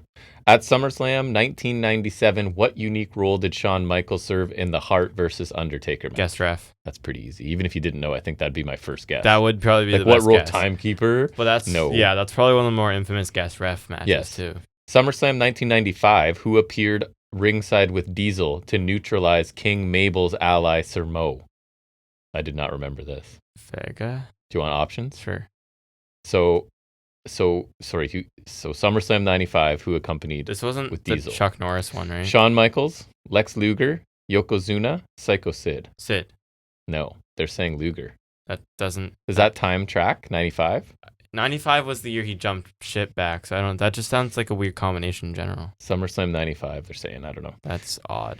SummerSlam 99 featured a controversial ending when Mankind won the WWF Championship. What was unusual about the finish? I don't know. Options. The referee was knocked out and replaced mid-match. Triple H was supposed to win but didn't. That. Jesse Ventura, as referee, refused to count for Triple H. Steve Austin walked out mid-match. I know Triple H was supposed to win that, but I don't know if that really counts as being... I'm going to go Austin. They're saying the Ventura refused to count. I don't know. I know Triple H was supposed to win, but Austin didn't want to lose to him, so they had Mankind win, and then Triple H won the next night. Right. What was the subtitle or like catchphrase thing for SummerSlam 2001, held during the invasion? Where the battle begins, the invasion continues, edge of destruction, let the bodies hit the floor. That one. No. Where the battle begins. I know this tagline for 2020. What was it? You'll never see it coming. Because then that's when Roman returns as tribal chief. At SummerSlam 2002, which band performed live? Motorhead. Drowning Pool, Saliva, Limp Bizkit, Kid Rock. I know Saliva and Limp Bizkit. I'm going Limp Bizkit. Oh, you should have gone the other one. Saliva. Oh, Saliva? Okay. I know they've both done theme songs, so they were both good bets. Which superstar no-showed SummerSlam 1990 due to injury, forcing the card to be changed? Perfect. Rude, Beefcake, Tito Santana, Jake Roberts. Rude. They're saying Beefcake. Well, he sucks. These are hard. SummerSlam 2005. What unusual real-life situation made the Edge versus Matt Hardy match so infamous? Love Triangles Lita. So no, they're saying something specifically in the match, because that was what I was like, this is not hard. I don't know. So the options are, Edge legitimately knocked Matt Hardy unconscious. Fans chanted, "We want Lita" so loudly the match almost stopped. That doesn't sound right. The match was contested under shoot fight rules. That's not true. Sorry, I couldn't get that one out straight-faced. Hardy quit WWE the next night. The first one? Yes. Yeah, I thought so. So got knocked out. Speaking of that show, they also just put up Hogan Michaels on YouTube. Oh, what nice. A great match that is. I feel like you'll know this. SummerSlam 2014. How many German suplexes to Cena from Lesnar? Wasn't it 16? It was 16. That's a pretty... Final one. 2016 SummerSlam ended with a brutal scene. Brock Lesnar busted open Randy Orton with what move? Just a bunch of elbows, like hard way. Elbow strikes to the head. Just correct. That's right. Remember? And like Jericho thought it was legit. Because there was conversation it wasn't afterwards about like... He did that to Roman at Mania 34 too. Crazy. All right, those were hard, some of those. And when it's getting into the like details of the 90s, that's tough. Still did well. That's not very nice. All right, back to talking more weekly wrestling. So we'll look at Raw. We'll look at NXT. I don't know if you have anything from SmackDown, but we'll get there when we get there. Yeah, okay. It's Highspots and Restholds.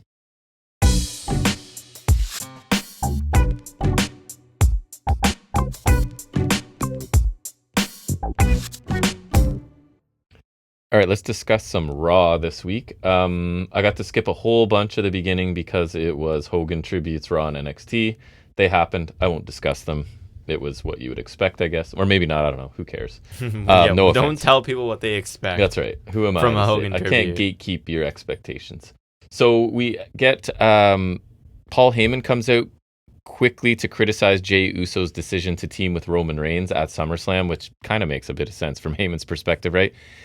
Basically, family will always let you down. A strange move here. Did you hear this where he just outs Santa Claus? Like, all your parents lie to you about Santa Claus, which I was like, wow, that is for a company that has a lot of young fans. That is ballsy. I thought so. Roman Reigns picked Solo Sikoa as his successor, not Jey. Jey responds. Did he pick Solo? I don't know. Or didn't Solo just take it when Roman was gone? Like revision. I got heel logic. Yeah, I guess so. Jey responds, says the bloodline still runs through his veins. He won the world championship without Roman.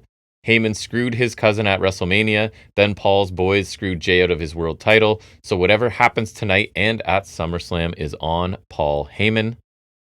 I just thought like it's another one of those, they've made a tag match that I don't care about and they needed to like address it and they did it right off the hop. It's one of those ones that's like supposed to be big but it doesn't actually have stakes. So right. It's like And Heyman's delivery is always good, and I guess the point is like he's trying mind games on Jey and they're not working. Yeah. Right. It's just a worse version of the Hangman and MJF stuff. Yeah. Right? Like it's dollar store that.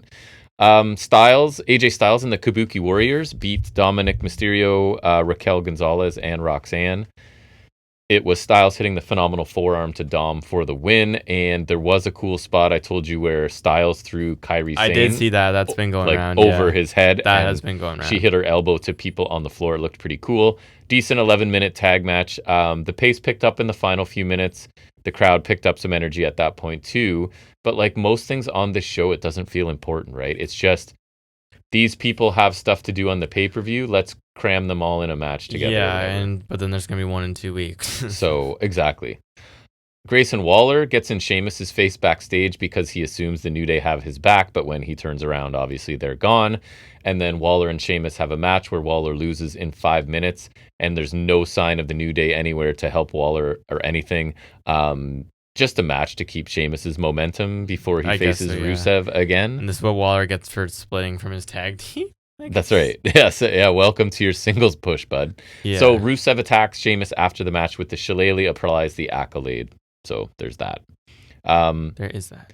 It's funny because I feel like the idea is that Sheamus is supposed to get Rusev on board, but the crowd definitely cares more about Sheamus. You know what I mean? Like, Sheamus has kind of had this renaissance where people really like him again. Ever since the Gunther matches, a few years back, he's just had a really good run in terms of popularity. But, like, it's kind of like we're saying with Briscoe. Like, you should be capitalizing on that, but they never gave Sheamus and I feel like the title. I feel like Sheamus ending Gunther's reign would have been great. They want Rusev to come out of this angle, like, but with some steam, but I don't think it's working. No offense, it's like I was saying in the AEW, I don't think Miro or Rusev is bad. I just don't think he's as good as is one of two things. Either A, as he once was, or B, as people thought he was. I think his ceiling is like mid-card title guy. I think Sheamus mid-card heel champion. I think alternatively, Sheamus is a lot better than people thought he was. I do too. Because people used to hate on Sheamus, especially when he was world champion. He does have bangers. Yeah. A lot of times. But, like,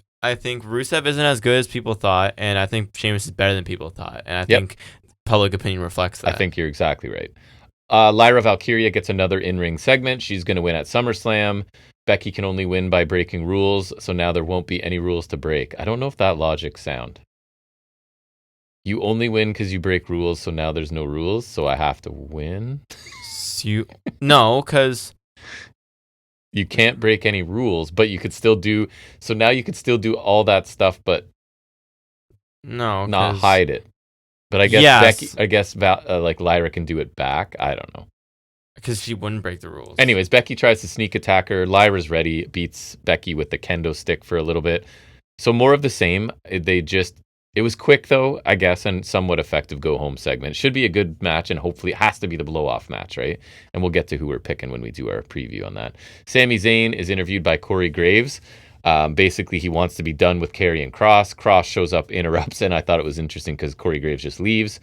When Kross beats Sami at SummerSlam, he wants Sami to say that Kross was right.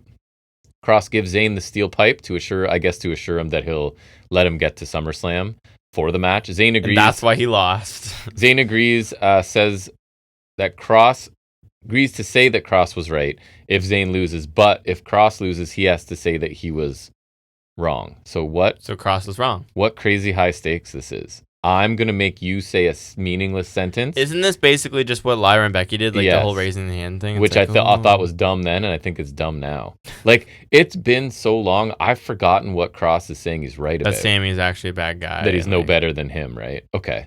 Both men are performing well, but the stakes seem kind of silly. Like, we're building a match over you saying a sentence you may not believe, but just because you lost. That could be good if, like, you built it right and it was like, I don't know. Like, there's a right way to do that if you really wanted that to be meaningful, but I always go back to the Velveteen Dream, say my name. Yeah, right? Like, there's a way to make that feel meaningful. I think I started out going, that's dumb, and then by the end I was like, they have made this awesome. Well, and that one with the characters made sense too because Velveteen's always like talking and like and it's so opposite of what. Right, that's why it made sense, and I think that really worked. But it's different when it's this. Yes. Bailey, sad and mopey. Did you see that? No. And commentary go out of their way to talk about how she's on this giant losing streak, but then you're like, it's just like in a title match. That'd be like she's still getting title matches. Ripley's like crying about losing all the time, but like she's been like the main events for like however long. She hasn't won anything to earn anything. But anyways, she doesn't have a match for SummerSlam for the first time in her career. She's at a loss for words. So I don't know. Is it time that I feel like she flips back and forth so fast. Well, I feel like her face turn has just been so bland. It has. Like some good matches because she's good in the ring, but yeah, that's never her issue. I feel like she struggles with character ever since her pandemic peak because her and Sasha really peaked then. That's true. Rhea Ripley, Io Sky, Stephanie Vicaire, and Nikki Bella, don't forget, took on Naomi, Chelsea Green, and a $400K 8 woman tag. Piper Niven and Alba Fire. The Secret Service. That's correct. 15 minutes, faces one off of Vaquer SVB to green. And Naomi tried to walk off on her team at one point. Io brought her back. I did think the crowd was really reacting well to Piper Niven's offense because she was hitting like boss man slams and stuff, and people were gasping and whatever, reacting really strongly to it. But again, like not a really important match, right? Like again, it's just like, and it's different when it's not AEW, when it's like the really action-packed ones where it's like you can kind of forget about it. Like they're just throwing these people together because, again, they have a match and other combinations on the weekend sort of thing. Balor seems to kind of be nudging Roxanne and Dom closer together, just kind of out of spite, I think, again. And Raquel's there to sort of keep reminding them about Liv. I forget what it was. Something about you stay here and play video games, and then Roxanne presents him with like a Nintendo Switch 2, and then Raquel's like, 2K's on there. Raquel's like, you know who else loves video games? It's Liv, and he's like, we should FaceTime her. And Balor's just kind of sitting there enjoying the chaos he's creating, right? And I think kind of Roxanne's in on it too, so I'm enjoying the two of them. Judgment Day beat LWO in a match that should have been a lot better. I was kind of I thought this could be a really good TV tag match, right? But it was just getting rolling, and then El Grande Americano comes out. He gets involved, so Dragon Lee neutralizes him, so the match can continue. And then somebody else in a mask, who you told me it is apparently Pete Dunne. It does look like Pete Dunne. Our Dunne. boy. So he shows up to shove Joaquin Wilde off the top. Balor follows up with the coup de grace, and it's over. I felt kind of shortchanged here, even though I'm enjoying the El Grande Americano stuff. And I told you in this match, I think it was, I still call him Mendoza, whose real name Toro. Okay, thank you. He hit a coast to coast to McDonough was in the Tree of Woe, and it looked really good. But I did see a different coast to coast on NXT, I was telling you. So yeah, I felt shortchanged by this because I was looking forward to this match, but shame on me for thinking LWO would actually get any sort of like legitimate attention and time. Those guys are pretty awesome in the ring, but they're not one of the favored ones for whatever reason. What do you think's going on with El Grande and more masked people? That's why I'm confused, because this is clearly not Americano, because it's a different mask. Right. It's and it was in a different, and they were even joking, like, what is he, like a quick change artist or whatever? Because he was just there and gone, and now he's in a full different outfit, right? I'm very confused. I'm interested, though. Me too. I'm a little intrigued. But there's their moment. So Punk and Gunther end the show. I'm already at the end, because I don't know if I left out stuff because I didn't care, but anyways, it's quick this week. They end the show with the face-to-face in the ring. Gunther's bragging about going toe-to-toe with the best talker in the business and supposedly the best in the world, saying he left the voice of the voiceless speechless, which I thought was a good line. He made Punk understand that he doesn't deserve to call himself the best in the world, and he made CM Punk realize he won't be the world champion. Punk obviously comes out, says he doesn't... I'm sorry, my Punk bias is going to show really bad here. He doesn't want the title. Guess what his next line is? He needs it. Right, of course. He needs it. And I didn't see that coming. Like the air he breathes. Didn't he say he was just coming here to get money? The blood in his veins, and the Detroit Red Wings need a Stanley Cup. And that's the thing. My thing is like he is such an arrogant ass that he's just like, I can still talk my way through it. People will whatever. Wrestling is his addiction. Because he said something about like Joe Six-Pack coming home and having a cold beer after work. He's like, I don't drink or do drugs, but I know what addiction is because I'm addicted to this sport and all of you. And I'm just that's like, the same thing. It's like he's still trying to relate. I hate it so much. That's so bad. He needs the World Heavyweight title as a thank you to the people who chanted his name for over 10 years. Then Gunther tries to speak and Punk just covers up his mic and says he's leaving the World Heavyweight champion, but at least Gunther will finally learn what it's like to be in the ring with the best in the world. And it's just, Punk is so full of crap. I just can't do his babyface promos. Yeah. His delivery is good. I don't believe anything he says. And he panders. I find it insufferable. The Detroit Red Wings feel so pandering. Like, yes. He doesn't care unless it's Chicago. And maybe this was good, but for me, like Punk is similar to Cody as a babyface. I can't. It's so unnatural for them because I believe them to not... Natural, Dustin. Good point. I'm confident Punk's a D-bag in real life, so let him embrace that and turn heel, and you might get me. And Cody. Like, there's a decent chance if you turn either or both of them heel that I'll be way, way more interested in them. But anyways, another pretty bland Raw just to get to the PLE. I didn't think there was any standout match or promo. Like I said, it's the small things like Balor and El Grande that are kind of I come back for. But like that's little. It's like a sliver of the pie of the show, right? Yeah. NXT, mentioning it because it happened 3 times, but nothing came of it. Joe Hendry's face pops up on the, it's like that close up of him. Yeah. So the first one I thought it was like accidental. They've made a production error, but then it happened like, That'd be an odd production. I can't remember who it interrupted, but there was 3 times throughout. Jada Parker picked up a decisive win over Jasmine Nix in 5 minutes to start. The NXT crowd loves Jada Parker. So do I. But they have all kinds of different chants and songs for her. She looked pretty dominant in the quick win, hit her signature stuff with her butt-based offense, right? Yeah. And I think they just want to keep her momentum going, right? Because she's kind of in that... But not give her a title. She's in that next one kind of tier right now.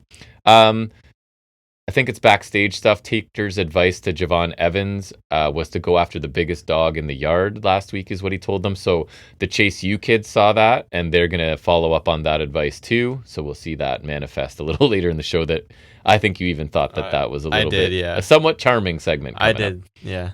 So Evans heads to the ring to call out the biggest dog when Trick obviously interrupts him. He says he's the face of NXT and TNA and Evans has no chance against him. Evans reminds Trick that Taker chokeslammed him last week and that Evans wasn't even talking about Trick. Anyways, he was talking about Oba Femi. High Rise come out. Evans doesn't understand what it takes to be a champion and High Rise will stop him dead in his tracks. Evans says he starts with Wesley tonight, so he attacks, but obviously there's numbers game, and I think it was High Rise holding Evans and a really nice looking cardiac kick, like to a helpless Javon Evans. Looked good. So Lee then is going to see Ava to have the match made. So it's like, hey, we just triple teamed him and beat the hell out of him. So can I have a match with him? And he was like, absolutely, right? Like this is how heels get things done. That makes sense, I guess. But I think, I guess looking at it now, that's the trope that the Creed kids are trying to tap into, right? Like if you attack somebody, you get a match with them. Yeah. So it comes back. Anyways, High Rise just haven't been presented strongly. They're not adding anything. I've seen people saying like the point of Wesley's heel turn is kind of like he hasn't really done anything. He hasn't. A fine segment, I guess. It sets up the match, easily match of the night. We get a little bit later. So here it is, the Chase U kids. Their names are whatever their names are. Kill Dixon, Uriah Connors. There you go. They want a title shot, so they're engaging in that wrestling trope of they have chairs. They're gonna go in the locker room and attack Hank and Tank, right? So they do. First, one of them peeks in and is like, they're definitely in there, and they definitely saw me. So then they go in, and Hank and Tank are like, they're kind of like the innocent, immature, like, what are you guys doing? And it's kind of like, well, we want a title shot, and they're like, well, you just have to ask us, sort of. Yeah, I don't know. It was pretty. I liked it too. A little bit endearing, right? So a little bit charming. It was kind of stupid, but it was funny. The Chase U kids might be good, like harmless idiots, though. Like that might be the thing, and they need that mentorship from Chase, right? Mm-hmm. So I don't know. We'll see where it goes. Tavion Heights won his freedom finally. He defeated Dempsey. Kind of underwhelming to me. Like could have just done it in the first match. Then I don't know why they made you wait. And it was 10 minutes. A lot of leg targeting. It should have been better. I didn't really feel like there was a lot of drama in here. I needed more near falls and stuff. Just a clean win for Heights with the belly to belly after 10 minutes, and they do shake hands after. There was a part where I don't even know if commentary picked up on it because they're like, "What is she looking for?" Because Ren's like lifting up the ring skirt. Yeah, I think it was a towel thing again, right? Because she threw it in last time. They seem to miss that somehow commentary. But the match was okay. But I thought like for the way you've built this up as this thing, he keeps it should have been more. Blake Monroe, her name is Blake. I could not for the life of me. That's so bad. I think remember Booker T kind of screwed you over a bit. He did. So she heads to the ring to body shame Jordan Grace, and out loud watching this alone, I was just kind of like, "Oh no, really?" It's so like I don't know what she's saying, but basically she puts up a picture of a much less in shape, kind of heavy Jordan Grace from early in her career, and says like, even though she's whatever jacked now, this is when she looks in the mirror, this is what she sees. Or I don't know, man. And so Lola Vice interrupts. She doesn't understand how Blake could be so beautiful but so ugly inside. That they have the deepest women's division, but Blake won't be the champion of it. Jada Parker out next. It's to show us the lineup of people. They're stepping up. They are stepping up. She didn't need anybody else to make her relevant, and she's not chasing clout. She's chasing the NXT Women's Championship. Jordan's Grace music hits, I think it was, but Kalani comes out. What? She's saying she wasn't the Jordan Monroe was looking for. Oh, that's why. It was to get to that joke, obviously, right? I'm not the Jordan your thought was coming. Ha. You can't talk about the future without talking about Lonnie. She challenges Monroe to a match. Monroe says she'll put Lonnie in a medical facility next week. Way to say medical facility. We still got that rule. Local medical facility. Yep. Monroe headbutts Lonnie. Lonnie drop kicks Monroe to the floor. Monroe tries to hug Jada like as a supportive heel, I guess. And I saw that, yeah. Jada shoves her down because Jada's awesome. Still disappointed in Monroe's presentation, especially like it's just not the best rating we have is you're just going to body shame Jordan Grace. And maybe Jordan Grace is fine with it. Still, whatever. I don't know. It's just low hanging fruit, right? It's just I don't know. I don't get it. Not any other ideas were pitched. And I if guess. Mariah May was gonna do it, she would have done it better. Like it would have been more entertaining. And I assume that Monroe will dispatch of Kalani Jordan because I just wrote Jordan to continue her ascension. And so silver lining. This was not in the locker room. So that's how you know Monroe's a star because they're not having her just like, yeah, do spats in the locker room. Because I'm sure the temptation was because they are getting like 4 women involved here. Oh, well, we'll just put them in the locker room, obviously. It's because you had to do the fat shaming with the video. That's true. We did need a video. You need video assistants. You could just wheel a TV and they could all stand adjacent to the monitor in the locker room. Yeah, exactly. Tatum Paxi was with Izzy Dame. Paxi said she had the biggest win of her career last week by beating Zarya. Spears and Nico Vance walk in. Spears says Paxi proved herself to them. And then next week, Paxi is getting a shot at the women's NXT North American title. Paxi's thrilled. Luca Crucifino walks in to say family doesn't last forever. So all 3 of those family guys get a little chance to do stuff this week. That was about what he got. So I think I'm not wrong reading that Dame is not thrilled with Paxi getting the title shot. Like the kindness and supportiveness she's been showing Paxi was just to get her in the group, and she doesn't really give which I think is the way they should. Kind of makes sense. Yeah, it should be that way. It did sort of feel like a step backward for Dame because she's been presented as the leader, but now it's Spears going to get matches or revealing matches. You know what I mean? There is no leader. I guess they're all family. It's equal. Fallon Henley defeated Lash Legend in 4 minutes with a famouser because I don't. Somebody showed up to take out Lash Legend. Oh yeah, gross. Nia Jax, just because. So that allows Henley to get the win. She hits an Annihilator to Lash too after the match. The match was nothing. I know you're excited. I am not thrilled about. I know Nia you Jax. are. Is there some sort of backstory there? I don't think so. I can't imagine there is. It's just, hey, you're big and saying you're powerful. I'm big and powerful. I feel like that is the only reason. Lash has to come out ahead in that feud, no? You would think that. Right? Because I think it's time they need to either figure out what Lash is doing or good luck in your future endeavors kind of thing, right? She's been around long enough. She's 2.0. She's kind of like Cargill. She shows flashes. She has a presence. Yeah. Nia is Nia, so she doesn't need a win. I don't know. She sucks. Briggs is angry backstage. Stack says he doesn't have an ounce of loyalty. So there's Stack's appearance on the show now. Inamura comes in, shoves Briggs. There's a scuffle. Stack says family lasts only so long. Inamura takes out Stacks and says he has no honor. Next week, he will show him honor. So I guess we're getting Stacks Inamura. Who wins that? Inamura. I think so too. Inamura can take the cup, I guess. I don't. And if Briggs and Inamura can deliver it could be a really physical match, if you put those two in and give them like for sure. 12 to 15 to just beat the hell out of each other. A hoss fight could be good. Then I thought the show picks up for a little bit here. We get Javon Evans and Wesley, easily the best match of the show. Evans eventually won with the biggest top rope cutter I've ever seen. Did you see it yet? Holy crap, man. And I think because Wesley gets up there. is the athlete he is too, he can just time it beautifully to take it. It looked awesome. He also, I told you, hit a flipping coast to coast. So again, I'm like, they just did this spot on Raw, Will Washington, because it had Wesley's in the Tree of Woe in the corner. Evan sets up for the coast to coast, but he actually adds a flip to it. Lee had some awesome offense too. He had a nice brainbuster at one point. Oba's on the balcony. Javon's on the turnbuckle. Trick was at the commentary desk, all kind of staring at each other. Really good back and forth match. 2 phenomenal athletes. 13 minutes. But again, like if I'm nitpicking, why is Wesley so competitive with Evans right now? Wesley hasn't done 'Cause anything. He sucks. And Evans is awesome and ascending, but really good match. By far the best match on Raw or NXT, probably for me this week, I would say. Great Miles Bourne sit down with Vic Joseph.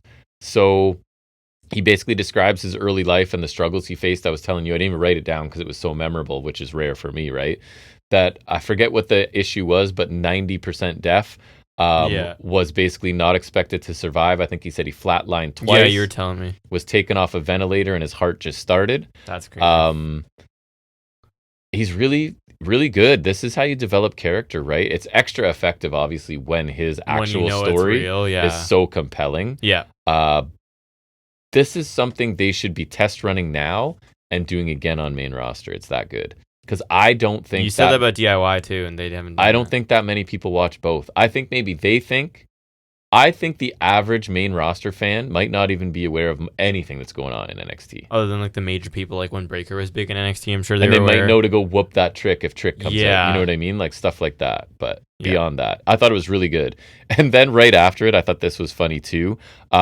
Robert Stone says Ricky States will be back in no time. Stevie says Jordan Grace will be in a neck brace.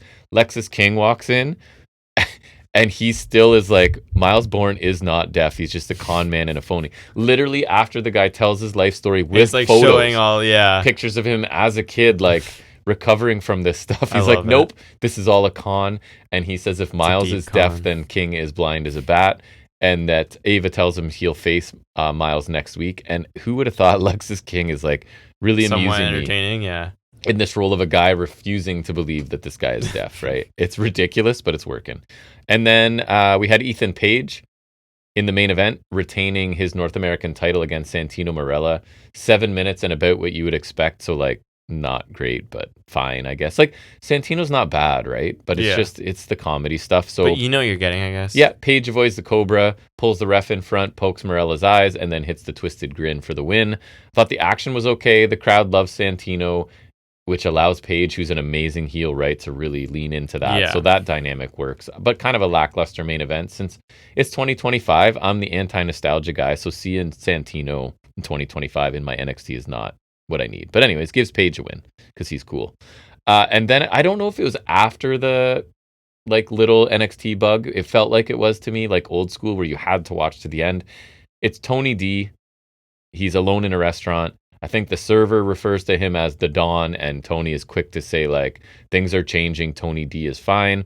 And then as he's getting ready to, like, take a bite of his meal, there's, like, a shadow cast, clearly of someone walking up to him, and Tony looks at them, and we're left to wonder who that is. Thoughts? Guesses? I have no idea. I don't know. Jasper Troy. Like, could somebody be coming back? I'm trying to think. Like, if Rizzo already hadn't returned, you could say maybe it's Rizzo, and she brought people to... I don't know. Do I care? It's supposed to create intrigue. I don't know what the payoff could be that I'm excited about at this point. If it's Tony, then yeah. Introducing a new character might be their best shot, like somebody cool for me to latch onto, but I doubt it, right? So each member got a few seconds this week to lament the death of the family. And I hope there's something to do for them, but I don't know. I'm not convinced. All right, that's that. You don't have anything from SmackDown? No. So I guess this is the point where we will make our SummerSlam predictions for night two. We'll just tack it right on here. I'll make a note of what time it is and put a timestamp in, but I won't put necessarily music in. So I was going to ask if we thought that Rollins was going to cash in, but I already said that I've now I feel like no. I've circled back around into probably not. Do you want me to... I can do it. I have him. So go ahead. So I'm starting with the TLC match, which is Wyatt Six defending the tag titles against Fraxium, DIY, Mercy, Machine Gun Street Profits, and then Andrade and Phoenix. I'm taking the Wyatts because they basically just won the titles, and there's really no point to drop them now. So certainty score? 5. Again, if you don't know how it works, we've attached a certainty score of 1 to 6 because there's 6 matches on this card, 6 being most certain, 1 being least certain, in the hopes that we don't just tie for these things. Didn't we tie it all in, though? We did. Yeah. What did you... Sorry, how many... 5. Certainty score? Wow. So I started out with a 5, and then I'm taking Wyatt 6 as well. Same reason. They just won. I feel like they can find a way to steal a win or something. Are they heels right now? I don't even know. I don't know. On our 263rd wrestling podcast. But then I was like, you know what? I shouldn't take the certainty score so high because there's 6 teams in there. So it really so I went with 1. I don't care. Okay. So I same pick, but you have many points. I have few. Yeah. Then we get Dom versus AJ for the title. I don't see how AJ needs this. If a veteran beats Dom, I would like it to be Sheamus. I feel like there's still more mileage to Dom, so I'm going to take Dom, and I feel like they want the faction with all the belts still. Actually, never mind, because they lost the tag titles. The Oh, they women's tag did. titles. Did Bliss they? and Flair I wouldn't won. have picked that. Anyways, I will still pick Dom though. I took Dom. What was your score? 4. I went 6. The one I'm most confident. I just feel like looking at how AJ's used, looking at how Dom is used, Dom is involved in major stories every week, all the time. Yeah. And AJ's just kind of in the background doing odd jobs. I just think, and we talked about in the news, I think they have big plans for Dom, right? So I think he hangs on to 2 belts with the AAA belt, right? Mm-hmm. So I went with 6. Yeah.